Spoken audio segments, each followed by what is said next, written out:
Mikhailo Kazybrid is the head of the Independent Coal Miners Union at mine shaft number 8 in the western Ukrainian town of Sosnivka.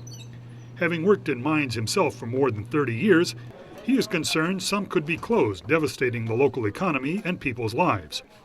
Kazybrid and his wife of 44 years, Hanna Fedorovna, agree that eastern and western Ukrainian miners are united by difficult working conditions and equally low pay.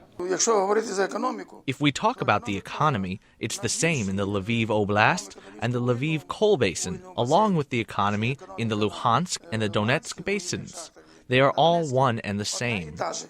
1,000 kilometers east in the industrial city of Makiivka, near Donetsk, 30-year mine veteran Nikolai Vorobyov now works mostly above ground in an electric shop. Vorobyov is an ethnic Russian, but has only distant relatives in Russia. He is married to a Ukrainian, Lyubov. Both believe that solutions to Ukraine's economic problems are better addressed by Kiev, the capital of independent Ukraine, not Moscow, the seat of the former Soviet Empire. It should be Kiev, and some suggest greater authority should be given to regional authorities. Local rule is desirable. It would be much easier. We see our problems more clearly. Each family, as they say, settles their own problems. Graffiti in Makiivka says Ukraine's eastern Donbas mining region is Russian, though public opinion surveys indicate only a small local minority hold such views. In Donetsk, some streets still carry the names of bloody Soviet-era functionaries, and a monument to former secret police chief Felix Dzerzhinsky still stands. In western Ukraine, streets are being renamed in honor of Ukrainians who fought against foreign occupation, and Lviv has erected a monument to nationalist leader Stepan Bandera, who is portrayed in the East as a Nazi collaborator, though he spent most of the war in a German concentration camp, and his forces fought both Nazis and Soviets. Hanna Kazybrid moved to Chervonohrad with her husband 44 years ago from the far eastern Ukrainian city of Artemivsk.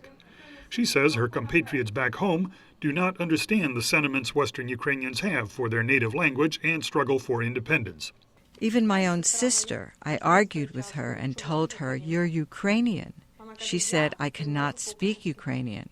But how is that? She's of Ukrainian stock. Lyubov Vorobyova explains that Eastern Ukrainians are simply accustomed to Russian and that language should not divide people from one another.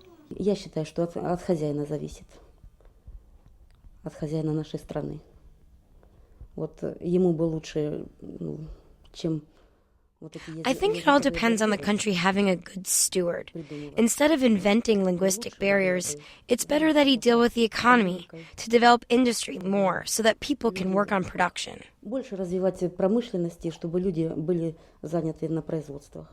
Ukrainians nationwide complain equally about unemployment, lousy roads, water cutoffs, cold apartments, and overall dilapidation, saying such things weigh upon their human dignity.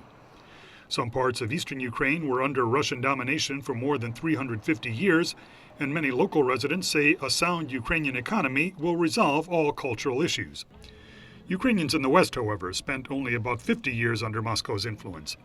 For them, the Ukrainian language and history are precious spiritual values, damaged by the very forces that undermine not only the economy, but the very liberty of their nation. Peter Fedynsky, VOA News, Ukraine.